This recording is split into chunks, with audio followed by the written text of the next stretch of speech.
Assalamualaikum warahmatullahi wabarakatuh. Bertemu kembali di pembahasan terkait tentang teknologi pengemasan hasil perikanan. Kali ini kita akan membahas mengenai kemasan plastik. Nah, jadi konten-konten yang dibuat di sini sifatnya mungkin pengantar.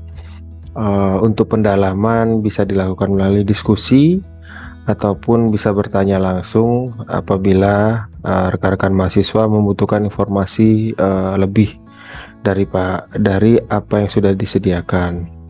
Nah, sebelum masuk lebih jauh, jangan lupa like and subscribe. Semoga video-video yang kami buat itu bisa membantu rekan-rekan semua untuk belajar. Nah, kita masuk mengenai pembahasan kemasan plastik. Jadi ini adalah sejarah perkembangan kemasan plastik. Plastik sendiri itu berasal dari bahasa Yunani. Plastikos yang berarti sesuatu yang mudah dibentuk. Itu kenapa plastik itu rekan-rekan semua bisa melihat bahwasanya plastik itu mudah dibentuk gitu ya. Menurut Dr. Montgomery pada tahun 1843, penduduk Malaya itu dia sudah memanfaatkan ini semacam bahan ya dari tanaman karet yang itu dibentuk gitu ya, dibentuk atau dimanfaatkan sebagai wadah ataupun kemasan. Nah, cetakan bahan plastik pertama kali dipatenkan oleh J.L. Baldwin pada tanggal 11 Februari tahun 1862. Selanjutnya Dr. John Wesley Hyatt ya dari New York menemukan selulosa nitrat atau seluloid yang digunakan untuk mengganti bola biliar yang sebelumnya terbuat dari gading. Nah, jadi bayangkan bola biliar itu dulunya dari gading ya. Dan ini sudah digantikan oleh bahan selulosa nitrat. Dan pada tahun 1920, Dr. Leo Hendrik Bekeland menemukan reaksi antara fenol dan formaldehid yang menghasilkan bakelit, dan ini banyak digunakan di industri plastik. Nah, bakelit itu teman-teman kalau mau tahu dekat sekali dengan kita. Contohnya colokan listrik itu menggunakan bahan fenol dan formaldehid yang lebih dikenal dengan bakelit, ataupun mungkin tutup panci. Banyak sekali ya aktivitas-aktivitas kita yang setiap harinya mungkin kita memanfaatkan plastik jenis ini gitu ya. Nah, eh kemasan plastik sendiri gitu ya. Kenapa kemasan tersebut banyak dimanfaatkan? Yang pertama adalah kelebihannya relatif murah, dapat dibentuk, dapat didesain, bentuknya disukai konsumen, biaya transportasi murah gitu ya. Sedangkan proses manufaktur dari plastik itu tahap pertama itu adalah injection molding. Biasanya ini adalah proses apa namanya? Proses eh, melelehkan gitu ya, melelehkan, lalu masuk ke proses ekstrusi. Ini mulai ke pengaturan gitu ya, pengaturan dari bahan plastik itu sendiri mau dibuat menjadi apa. Lalu yang terakhir adalah thermoforming. Ini adalah pembentukan plastik itu sendiri. Nah, apakah dicetak mau di dalam bentuk kemasan, backlit, peralatan-peralatan yang membantu kita sehari-hari gitu ya, eh, seperti colokan listrik itu melalui proses thermoforming gitu ya. Dan ini bisa kita lihat gitu ya, banyak sekali link-link video yang menyediakan tentang proses manufaktur dari plastik. Nah, jenis plastik itu sendiri ada yang termoplastik atau termoset. Nah, kalau termoplastik itu yang biasanya digunakan untuk bahan-bahan kemasan. Itu ya, polietilen, polipropilen, polistirin, polivinil klorida, akrilik, nilon, dan sampai ke apa galon gitu ya. Kalau termoset itu adalah bahan-bahan phenol formaldehid, formaldehid yang itu sifatnya lebih keras dan akan agak sulit didaur ulang. Nanti pembahasan lebih lanjutnya ada di bawah. Nah, ini jenis-jenis sifat plastik ini yang dikeluarkan oleh The Society of Plastic Industry pada tahun 1998 di Amerika Serikat. Nah, jadi kode ini, kode apa segitiga dan ada tanda panah berputar ini menunjukkan bahwasanya bahan ini bisa didaur ulang. Itu ya. Eh, ini kode-kode ini bisa teman-teman temukan di kemasan-kemasan yang kita gunakan. Misalnya teman-teman membeli botol mineral, terus apa namanya, eh, Tupperware dan banyak lagi kemasan-kemasan itu sebenarnya di belakangnya itu ada kode. Nah, kode itu sebetulnya menjelaskan spesifikasi atau jenis dan karakteristik dari kemasan kita yang digunakan itu gitu. Nah, jadi teman-teman dari sekarang setelah mendapatkan materi ini bisa mulai mengecek nih kemasan-kemasan yang tepat untuk kemasan yang kita gunakan. Nah, yang pertama ini adalah PET atau PT, polyethylene tere- terepalat, bersifat jernih, transparan, kuat, tahan pelarut, kedap gas dan air, melunak pada suhu 80 derajat Celcius. Biasanya digunakan botol minuman, minyak goreng, kecap, sambal dan lain-lain. Nah, tidak untuk air hangat apalagi air panas. Nah, bisa teman-teman uji gitu ya, ketika kita membeli botol mineral kita isi dengan air hangat gitu ya di suhu 50 derajat Celcius saja dia bakal lebih lunak gitu ya. Nah, sebetulnya ketika terjadi proses apa namanya lunak seperti itu gitu ya, lebih lembut gitu ya kemasan itu ada proses migrasi itu senyawa senyawa polietilen ini ke dalam air mineral kita. Nah, jadi perlu hati-hati. Selanjutnya, nah ini adalah contoh-contohnya. Dekat sekali dengan aktivitas kita sehari-hari ya. Biasanya kan teman-teman sering menggunakan botol-botol seperti ini. Ini bukan jualan merek ya, merek minuman, tapi ini mungkin salah satu produk air mineral yang sering digunakan.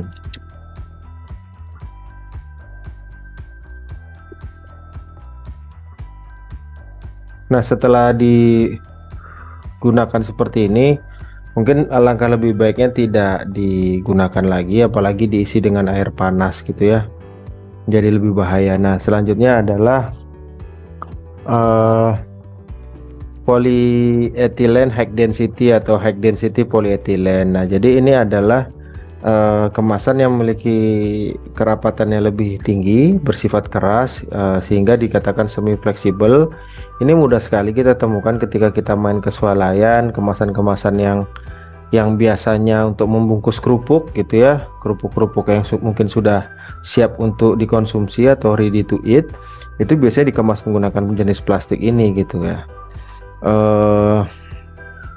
Disarankan untuk satu kali penggunaan, dan ini bisa apa namanya ditemukan dan sangat mudah sekali. Ini banyak sekali di pasaran gitu ya. Nanti untuk lebih jelasnya ada di slide ini. Nah, ini jenis-jenis HDPE, bahkan ada juga nih yang digunakan untuk bahan-bahan yang berhubungan dengan surfaktan ya, sabun, sampo gitu ya, ataupun pembersih kamar mandi. Nah, ini plastik-plastik yang hitam seperti ini nih umumnya gitu ya, umumnya menggunakan HDPE, tapi belakangan ini saya coba amati itu mungkin sifatnya udah plastik daur ulang gitu ya, apalagi yang kemasan-kemasan berwarna hitam ya. Nah, dan jenisnya udah bukan HDPE lagi karena lebih mudah rusak gitu ya, lebih mudah sobek dibandingkan kemasan plastik hitam yang dulu gitu. Kalau sekarang kayaknya rapuh. Selanjutnya adalah nomor 3, PVC atau V lambangnya. Jadi nanti jangan salah gitu ya ketika melihat lambang-lambang ini gitu. Ini plastik yang sulit didaur ulang, mungkin lebih keras gitu ya, bersifat lebih tahan terhadap senyawa kimia. Biasanya digunakan untuk botol kecap atau botol sambal, baki, plastik pembungkus jenis Ini sebaiknya tidak memadai pangan karena mengandung lemak atau minyak alkohol pada dalam kondisi panas. Nah, bagusnya ini tidak untuk digunakan pada bahan makanan, tapi prakteknya gitu ya, itu sudah mulai banyak sekarang. Ya, apalagi tempat-tempat kue gitu ya, apalagi ini menjelang Ramadan dan insya Allah nanti akan masuk ke bulan Syawal, itu banyak sekali tuh buat tempat-tempat kue yang berasal dari plastik jenis ini. Nah, biasanya ini digunakan untuk paralon, jenis plastik PVC ini. Yang keempat adalah low density polyethylene atau PELD ya, polyethylene low density sama aja. Jadi bahannya mudah diproses, kuat, fleksibel. Nah, ini biasanya banyak digunakan untuk plastik wrapping ataupun kemasan-kemasan makanan gitu ya. Tidak sekuat atau apa namanya sekokoh yang high density polyethylene, tapi ini banyak membantu aktivitas kita gitu ya, jenis-jenis plastik ini gitu. Nah, bagi teman-teman yang memiliki usaha, mungkin tidak dianjurkan gitu ya, apalagi yang berhubungan dengan makanan-makanan yang hangat. Makanan tersebut dikemas dengan plastik-plastik ini gitu. Ya, jadi ada kriterianya yang plastik tahan panas. Nanti kita akan membahas itu. Jangan sembarangan membeli plastik gitu ya. Jadi minimal kita bisa meminimalisir resiko migrasi bahan pangan ke kemasan. Nah, ini mudah melunak di suhu 70 derajat Celcius. Ini adalah jenis-jenis plastiknya. Nah, ini bisa dibayangkan kan? Ini plastik-plastik yang ini di sini ada plastik. Ini nih plastik ini mudah sekali ini ditemukan dan ya, saya yakin kawan-kawan bisa bisa dengan mudah mendapatkan jenis plastik ini. Nah, selanjutnya adalah polipropilena. Plastik PP ini yang cenderung lebih tahan terhadap panas. Jadi ketika teman-teman ingin mengemas produk makanan gitu ya, alangkah lebih baiknya menggunakan jenis plastik ini. Tapi kembali lagi ketepatan kita mengisi gitu ya, mengisi atau menggunakan plastik ini juga itu harus dipertimbangkan. Eloknya sih makanan tersebut tidak dikemas dalam kondisi yang hangat gitu. Ciri-ciri plastik ini biasanya transparan tetapi tidak jernih atau berawan, keras tapi fleksibel, kuat, permukaan berlin, tahan terhadap bahan kimia, panas dan minyak. Jadi melunak pada suhu 140 derajat Celcius. Ini ada contoh aplikasinya ke produk-produk ini dan bisa kemana saja karena eh, tentang terkait packaging ini sebetulnya eh, tergantung user, tergantung produsen ingin menggunakannya untuk apa gitu. Tapi alangkah lebih baiknya kita menjadi produsen yang sadar dan menjadi konsumen yang cerdas gitu ya. Contohnya adalah produk Tupperware. Nah, ini tidak asing lagi gitu ya. Nah, kalau di industri jamur tiram gitu ya, ketika teman-teman kalau tahu namanya backlog, itu pembuatan backlognya itu dikemas dengan plastik-plastik ini karena dia harus dipanaskan atau disterilisasikan dengan suhu yang tinggi gitu ya, supaya backlognya itu steril dan itu menggunakan plastik jenis-jenis ini. Nah, ini adalah kemasan-kemasan gitu ya ataupun wadah gitu ya kita sebutnya yang menggunakan jenis-jenis plastik dengan jenis polipropilen atau plastik PP. Nah, kalau di pasaran mungkin bilangnya plastik PP gitu ya.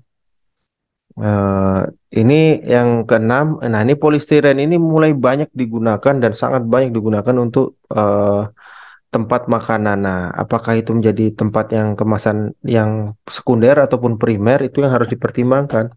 Nanti terdapat dua jenis macam polistiren, yaitu kaku dan lunak. Polistiren kaku biasanya berjenis seperti kaca, mudah terpengaruh lemak dan pelarut seperti alkohol, mudah dibentuk, melunak pada suhu 95 derajat Celcius. Nah, polistiren lunak berbentuk seperti busa. Biasanya berwarna putih, lunak, getas, mudah terpengaruh oleh lemak gitu ya. Bahkan dapat melepaskan stiren jika kontak dengan pangan. Contohnya sudah sangat terkenal yaitu styrofoam. Nah, jadi penggunaan styrofoam itu harus dipertimbangkan. Jangan diisi ataupun dimasukkan bahan pangan dalam kondisi yang hangat. Jadi itu mempercepat gitu ya, mempercepat senyawa stiren ini untuk pindah ke makanan kita. Kemasan styrofoam yang rusak berubah bentuk sebenarnya tidak digunakan untuk mewadahi makanan berlemak berminyak terutama dalam keadaan panas. Nah, ini nih ya. Jadi biasanya kita memberikan alas lagi di sini nih. Di bagian ini nih kita memberikan alas. Ya biasanya sih kertas minyak ataupun apa gitu ya.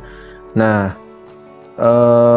jangan langsung kontak, tapi kan biasanya alas hanya di bagian bawah gitu ya, ataupun potensi kontak makanan dengan polistiren ini tetap ada gitu. Nah, alangkah lebih baiknya teman-teman berhati-hati. Saya lihat makanan-makanan street food gitu ya yang banyak di pinggir jalan itu banyak sekali menggunakan kemasan ini nih ya. Nah, jadi saya mungkin mengingatkan gitu ya bagi teman-teman mahasiswa yang nantinya mungkin ingin membuka usaha, mohon diperhatikan ketika menggunakan kemasan seperti ini ya, apalagi minuman-minuman hangat gitu ya yang kemasannya styrofoam gitu ya, ini hati-hati. Nah, ini seperti ini ya. Ini kan banyak nih. Nah, biasanya sih di bagian ini kan dialas nih, diberikan alas gitu ya.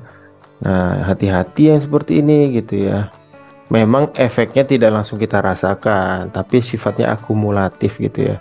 Nah, penyakit-penyakit degeneratif yang banyak ditemukan sekarang ya salah satunya mungkin disebabkan oleh cara makanan kita, cara makan kita yang kurang tepat, ataupun mungkin bisa jadi karena makanan-makanan yang kita beli itu mungkin eh, tidak diolah ataupun dikemas tidak dengan cara yang tepat.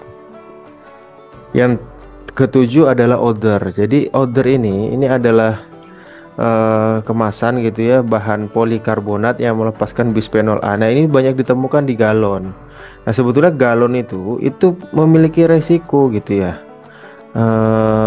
Apa namanya? Semakin sering kita gunakan gitu ya, kan kebanyakan sih sekarang di era saat ini jarang sekali kita merebus air minum kan, langsung menggunakan galon-galon seperti ini. Nah, padahal kita melupakan ada senyawa yang mungkin nantinya ke depannya bisa berbahaya nih, bisphenol A.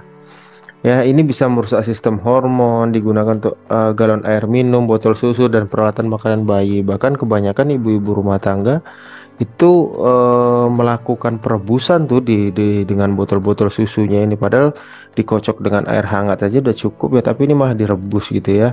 Nah, senyawa-senyawa ini nih yang bisa bisa berbahaya bagi tubuh kita. Nah, ini adalah contoh-contohnya. Eh, Teman-teman pasti sudah sangat familiar dengan produk-produk ini, ya.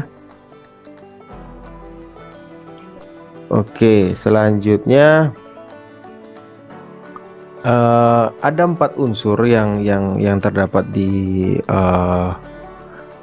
plastik jenis odor tadi, yang ketujuh tadi ya. Pertama adalah stiren akrilonitril yang biasanya terdapat pada tempat makanan, minuman seperti botol minuman olahraga, suku cadang mobil dan lain-lain. Terus akrilonitril butadin stiren biasanya untuk bahan mainan, Lego, pipa dan lain-lain. Dan ada polikarbonat yang ini untuk tempat botol minuman tadi ya, galon air minum, dan nilon serat plastik kuat yang tidak meleleh. Nah, nilon ini banyak aplikasinya nih sekarang. Kalau nggak dipancing, benang dan lain-lain gitu ya, tali pancing kebanyakan sih sudah berubah gitu ya, menggunakan serat-serat seperti polikarbonat ini nih. Nah, kira-kira menurut kawan-kawan apa artinya tanda ini? Nah, artinya itu sebetulnya berhubungan dengan konsep reuse, reduce, dan recycle. Nah, jadi kalau ngomongin kemasan, apalagi sekarang banyak betul tuh ngomongin tentang sampah laut, sampah plastik di laut. Nah, kita harus paham terlebih dahulu. Nah, sebetulnya perlu ada edukasi kepada masyarakat ataupun mungkin mahasiswa ya. Ngurangin sampah plastik itu paham dulu dengan tiga bahasa ini, 3R ini gitu ya. Reuse artinya mana yang bisa kita gunakan lagi gitu ya. Jadi bisa membantu atau mengurangi limbah yang selama ini langsung dibuang gitu. Dan selanjutnya adalah reduce. Reduce itu adalah kurangi, ya, mengurangi penggunaan. Banyak sekali lah contoh-contohnya, mungkin di kampus kita mungkin itu tidak disediakan lagi botol-botol atau minuman mineral yang kemasan 100 mili gitu ya, yang gelas air mineral gitu, air-air gelas gitu ya. Eh, tapi lebih ke disediakan air minumnya, tempatnya silakan bawa sendiri-sendiri. Nah, itu konsep reduce sebetulnya. Dan terakhir adalah konsep recycle, daur ulang. Banyak sekali orang-orang yang mungkin dapat mendapatkan rezeki ya dari sampah-sampah atau limbah-limbah plastik yang bisa didaur ulang. Nah, konsep yang satu jenis plastik 1 sampai 7 itu kan rata-rata bisa didaur ulang gitu ya, karena sifat termoplastik tadi ya. Jadi didaur ulang, diaplikasikan atau diubah menjadi produk yang baru gitu ya. Nah, ini konsep-konsep recycle. Jadi kesadaran orang itu harus diberitahu terlebih dahulu, disadarkan terlebih dahulu tentang konsep ini. Nah, seandainya kita bisa melaksanakan ini ya jauh lebih berkurang itu limbah-limbah atau sampah plastik ya. Jadi kesadarannya itu mulai dari pribadinya terlebih dahulu, personal-personal orang, personal-personal mahasiswa ataupun personal-personal dosen yang ada di lingkungan kampus. Itu dulu menjalankan itu, jadi menjadi contoh nanti keluar gitu ya, tentang konsep reuse, reduce dan recycle. Reuse itu pokoknya gunakan lagi, mana yang masih bisa digunakan gunakan. Kalau tadinya misalnya digunakan untuk tempat air minum, botol-botol air mineral, habis itu diubah menjadi tempat pot-pot ataupun hias-hiasan yang bisa digantung gitu ya, yang mana kira-kira bisa bermanfaat. Dan plastik ini sendiri kalau dipendam di dalam tanah pun mungkin ratusan atau ribuan tahun mungkin baru bisa didegradasi oleh mikroorganisme, dan nyaris tidak mungkin sebetulnya. Lalu reduce gitu ya, reduce itu saya ulangi lagi, kita kurangi penggunaannya gitu. Kalau bisa digunakan bahan atau tempat-tempat kemasan yang lain, kenapa kita harus menggunakan plastik? Makanya banyak swalayan-swalayan itu sekarang sudah menggunakan kemasan-kemasan yang eh, ti- tidak menggunakan kantong plastik lagi, tapi memang harganya jadi jauh lebih mahal. Nah, itu memang harus kesiapan. Jadi investasi tentang lingkungan itu sebetulnya mahal. Itu ya, yang murah itu merusak lingkungan gitu. Lalu recycle, daur ulang. Jadi teman-teman kalau ketemu orang yang mencari eh, sampah-sampah plastik ini ya, kalau kita tidak bisa banyak membantu, minimal kita nggak ini ya, nggak ikut mencemari. Ataupun kalau seandainya teman-teman punya tumpukan-tumpukan plastik, ini bisa diserahkan ke orang-orang yang memang terbiasa untuk mendapatkan sampah-sampah atau limbah-limbah plastik itu. Nah, nih ini untuk diingat gitu ya. Untuk nomor 1, 2, dan 6 ini sangat bagus ya, sangat bagus untuk di recycle. Jadi kemasan eh, PT, HDPE dan polistiren. Nah, tapi kalau untuk kemasan PVC, LDPE dan other tadi, yang 7 tadi, itu tidak terlalu banyak itu dilakukan recycle. Sebetulnya sih bisa gitu ya, tapi sampai saat ini yang kebanyakan itu yang ini, yang dikemas itu. Ah, bukan berarti ini tidak bisa, bisa, tapi kebanyakan karena ini banyak digunakan nih. Eh, Ketiga jenis ini banyak digunakan untuk bahan pengemas makanan. Yang ini ada juga gitu, tapi lebih banyak yang ini gitu. Ya, kalau yang V ini polivinyl klorida kebanyakan kan kalau itu jadi tempat kue, setelah habis kuenya biasanya kita isi lagi untuk tempat yang baru, misalnya tempat kerupuk dan lain-lain gitu ya. Tenang aja lah, masyarakat kita kan sangat kreatif untuk urusan-urusan seperti itu gitu. Nah, ini adalah jenis plastik termoset. Nah, ini kebayangkan, mulai kebayangkan backlit itu seperti apa. Dan sebetulnya hampir semua aktivitas kita itu dekat dengan plastik ya. Nggak bisa kita pungkiri ya. Senyawa-senyawa plastik itu melekat di aktivitas keseharian kita gitu. Oke, bila ada pertanyaan, silakan nanti ditanyakan melalui email. Di video saya yang pertama kedua itu ada link ataupun akun media sosial saya, bisa bertanya langsung di situ ataupun memberikan komen apabila ada pertanyaan di sini. Seandainya nanti ketika pertemuan di kelas ada yang terasa yang masih kurang, semoga video ini bisa membantu. Jangan lupa like and subscribe channel ini. Semoga bisa memberikan manfaat bagi rekan-rekan semua. Saya akhiri, wabillahi taufiq wal hidayah. Assalamualaikum warahmatullahi wabarakatuh.